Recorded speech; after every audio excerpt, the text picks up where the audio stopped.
Georgia, Mr. Carter, appreciate your thoughts and for articulating much of that. Mr. Speaker, last year, House Republicans passed the Working Families Tax Cuts. This was a reconciliation bill that included monumental pro-growth and pro-family legislation that lowers costs for American families. Lots been said about this. I want to share just a few aspects of this as we're with the 6 months in the review of when we accomplished this.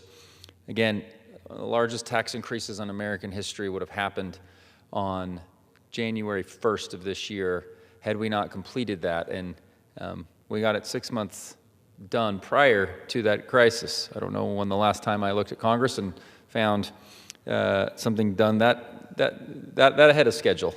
It's usually the last minute.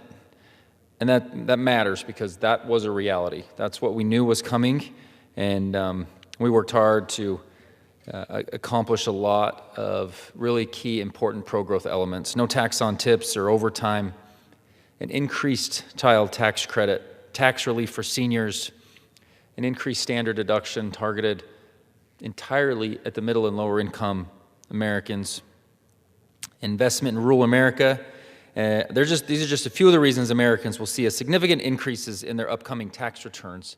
And Mr. Speaker, that doesn't even include the provisions that strengthen small business and encourage investment in American industry.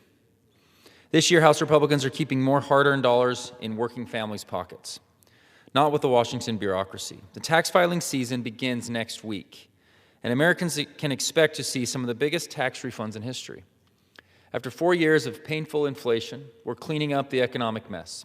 Real wages and benefits fell 3.9% during the Biden-Harris administration. And through the Working Families Tax Cuts, real wages are growing faster than prices. We saw a 4.3 real GDP growth in the third quarter of 2025.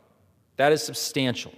The average since World War II is 3.1. And after a 3.8% in Q2, we continue to exceed expectations there. Economic growth is an important economic indicator with a substantial impact on our annual deficits, and I am confident it will only continue to grow.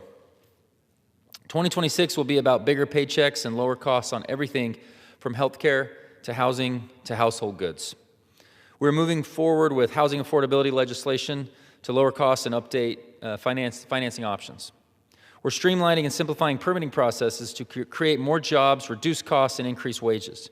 We're also lowering health care costs. In December, the House passed legislation to cut premiums, expand choice accounts, provide more affordable rates to small businesses, and expand PBM transparency to lower costs of prescription drugs.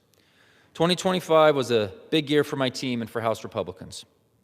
We passed landmark legislation, and people are going to see the difference because of it. I'm looking forward to 2026 and continuing to work hard for Utah's 1st District. Thank you so much, Mr. Speaker, and I yield back the balance of my time to the Chair.